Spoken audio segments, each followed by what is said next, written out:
Hello everyone, आज हम लेकर आए हैं जीके के एक नए वीडियो को।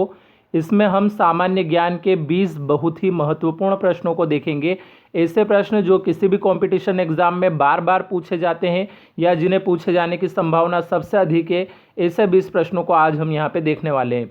तो वीडियो स्टार्ट करने से पहले यदि आपने अभी तक हमारे चैनल को सब्सक्राइब नहीं किया है तो सब्सक्राइब कर ले और बेल आइकन को प्रेस कर दे ताकि आने वाले हर वीडियो का नोटिफिकेशन आपको प्राप्त हो सके।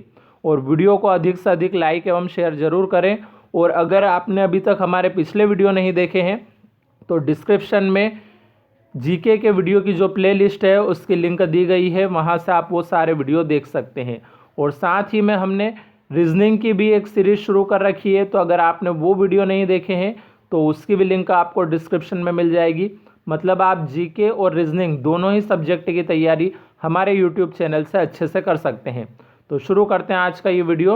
इसमें जो सबसे पहला प्रश्न है हमारे पास वो है, पैमानों की खोज ने यह सिद्ध कर दिया कि सिंधु घाटी के लोग माप और तोल से परिचित थे। यह खोज कहाँ पर हुई? तो चार ऑप्शन है, कालीबंगा, हड़प्पा, चनहूदड़ो या लोथल। तो इसका जो सही आंसर है वो है ऑप्शन नंबर डी, यानी कि लोथल। तो लोथल इसका राइट आंसर है। अगला प्रश्न है अब हमारे पास, सिंधु सभ्यता के महान स्नानागार कहाँ से प्राप्त हुए हैं? तो मोहनजोदड़ो से, हड़प्पा से, लोथल से या कालीबंगा से। तो इसका सही आंसर ऑप्शन नंबर ए है, यानी कि मोहनजोदड़ो से। अगला प्रश्न है अब हमारे पास यहाँ पे, निम्नलिखित कथनों पर विचार कीजिए। तो यहाँ पे तीन कथन दिए हैं। पहला है, हड़प्पा के निवासी कपास उगाते थे तथा उसको उपयोग में लाते थे। दूसरा कथन दिया है, हड़प्पा के निवासियों को तांबा व कांस्य का कोई ज्ञान नहीं था। और तीसरा है, मानक हड़प्पा मुद्रा मिट्टी की बनी होती थी। उपरोक्त कथनों में से कौन सा सही है वो हमें यहाँ पे बताना है। तो चार ऑप्शन दिए, केवल एक, एक तथा दो, दो तथा तीन, एक, दो तथा तीन। तो इसका जो सही आंसर है वो है ऑप्शन नंबर ए, यानी कि केवल एक। तो ये जो सिर्फ पहला कथन है ये यहाँ पे सही है। अगला प्रश्न है, सिंधु घाटी सभ्यता की लिपि कौन सी थी? फारसी, द्रविड़, संस्कृत या पढ़ी नहीं जा सकी। तो इसका जो सही आंसर है वो है ऑप्शन नंबर डी, यानी कि पढ़ी नहीं जा सकी। अगला जो प्रश्न है अब हमारे पास वो है, सिंधु घाटी के लोग का संबंध था, के लोगों का संबंध था मिस्र से, सुमेरिया से, चीन से या ईरान से। तो इसका जो सही आंसर है वो है ऑप्शन नंबर बी, यानी कि सुमेरिया से। अगला प्रश्न है, हड़प्पा की सभ्यता के बारे में कौन सी उक्ति सही है? चार ऑप्शन है, उन्हें अश्वमेध की जानकारी थी, गाय उनके लिए पवित्र थी, उन्होंने पशुपति का सम्मान करना आरंभ किया, उनकी संस्कृति सामान्यतः स्थिर नहीं थी। तो इसका जो सही आंसर है वो है ऑप्शन नंबर सी, यानी कि उन्होंने पशुपति का सम्मान करना आरंभ किया। अगला प्रश्न है अब हमारे पास यहाँ पे प्रश्न दे रखा है, हड़प्पा सभ्यता के विलुप्त हो जाने का क्या कारण माना जा सकता है? तो चार ऑप्शन है, हड़प्पा सभ्यता के विस्तार के साथ भूमि की उर्वरता का निरंतर कम होना। दूसरा है बाढ़ों का आना। तीसरा है विजातियों का आक्रमण। और चौथा उपरोक्त सभी। तो इसका जो सही आंसर है वो ऑप्शन नंबर डी, यानी कि उपरोक्त सभी है। अगला प्रश्न है, इसमें सिंधु सभ्यता की नगर निर्माण योजना के संबंध में निम्न में से कौन सा कथन असत्य है? तो चार ऑप्शन दिए हैं यहाँ पे। पहला है, नगरों में बड़ी बड़ी सड़कों का जाल बिछा हुआ था और मुख्य सड़कें एक दूसरे को समकोण पर काटती थी। दूसरा है, संपूर्ण नगर में छोटी तथा बड़ी नालियों का जाल बिछा हुआ था। तीसरा है, नगर में नागरिकों के आवासीय गृह सड़क के दोनों ओर एक सुनियोजित प्रणाली के आधार पर बनाए जाते थे। और चौथा है, सिंधु नगरों के गृहों के अधिकतम द्वार तथा खिड़कियां मुख्य सड़कों की ओर खुलते थे। तो इसका जो सही आंसर है वो है ऑप्शन नंबर डी, यानी कि सिंधु नगरों के गृहों के अधिकतम द्वार तथा खिड़कियां मुख्य सड़कों की ओर खुलते थे। अगला प्रश्न है अब हमारे पास यहाँ पे, सिंधु सभ्यता के स्थलों का जिस क्रम में उत्खनन हुआ है निम्न स्थलों के संदर्भ में कौन सा क्रम ठीक है? तो 4 ऑप्शन है हड़प्पा, मोहनजोदड़ो, लोथल, कालीबंगा। दूसरा ऑप्शन में हड़प्पा, मोहनजोदड़ो, कालीबंगा, लोथल। तीसरे में मोहनजोदड़ो, हड़प्पा, लोथल, कालीबंगा। और चौथे में मोहनजोदड़ो, कालीबंगा, लोथल और हड़प्पा। तो इसका जो सही आंसर है वो है ऑप्शन नंबर ए, यानी कि हड़प्पा, मोहनजोदड़ो, लोथल और कालीबंगा। अगला प्रश्न है अब हमारे पास यहाँ पे, मोहनजोदड़ो के विषय में निम्नलिखित में से कौन सा एक कथन सही है? तो 4 ऑप्शन है गृह निर्माण तराशे गए ओपयुक्त पॉलिशदार पत्थरों से होता था। कुल्हाड़ियाँ, छेनी, छुरिया व मछली पकड़ने के कांटे यह सब लोहे के बने होते थे। तीसरा, स्नानागार का फर्श पकी हुई ईंटों का बना होता था।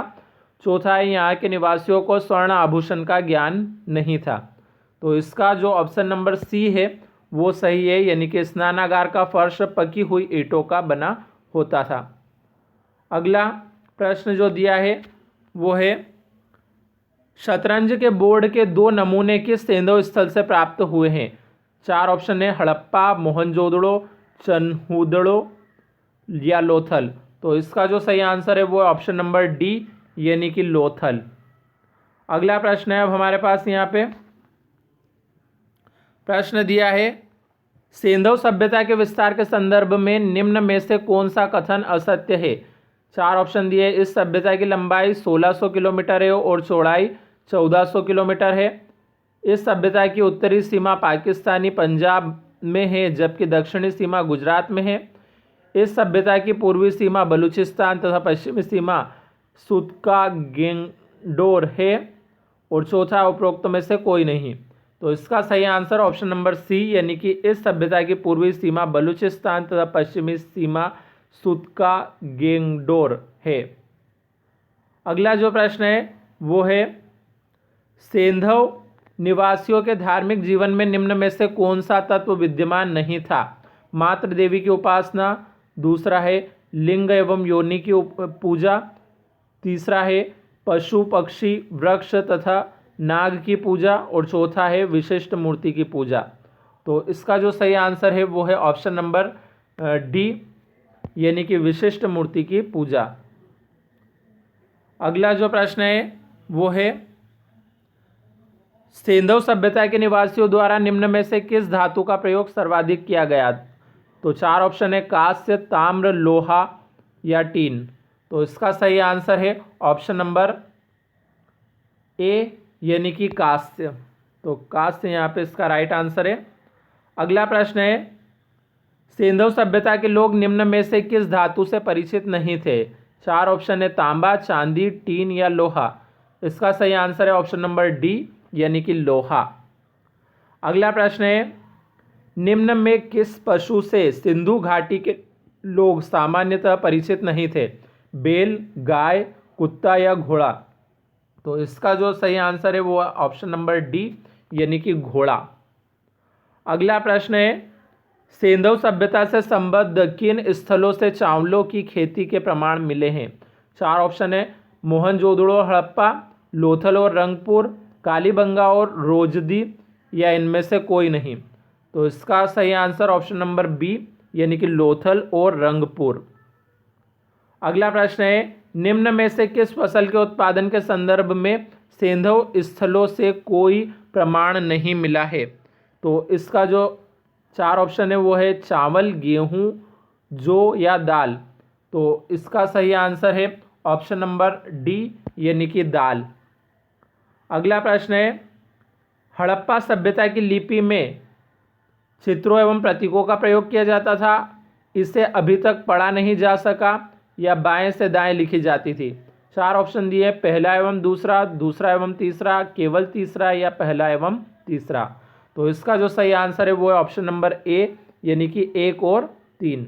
तो पहला और 1 और 2, मतलब पहला और दूसरा, ये इसका राइट आंसर में है। अब आज का आखिरी प्रश्न हमारा यहाँ पे प्रश्न है, निम्न कालों को सही क्रम में संयोजित करें। 4 ऑप्शन है नवपाषाण काल, पुरापाषाण काल, मध्यपाषाण काल, ताम्रपाषाण काल। इसको सही क्रम में विन्यस्त करना है। तो इसका जो ऑप्शन नंबर सी है वो सही है, यानी कि ऑप्शन नंबर सी के हिसाब से इसे जमाया जाएगा। मतलब पूरा पाषाण काल ये पहले नंबर पे, मध्य पाषाण काल दूसरे नंबर पे, नव पाषाण काल तीसरे नंबर पे और ताम्र पाषाण काल चौथे नंबर पे आएगा। तो इस प्रकार से ऑप्शन नंबर सी यहाँ पे सही हुआ। तो ये हमने 20 प्रश्नों को देखा। अब अगले वीडियो में हम अगले 20 महत्वपूर्ण प्रश्नों को लेकर आएंगे। तब तक के लिए धन्यवाद।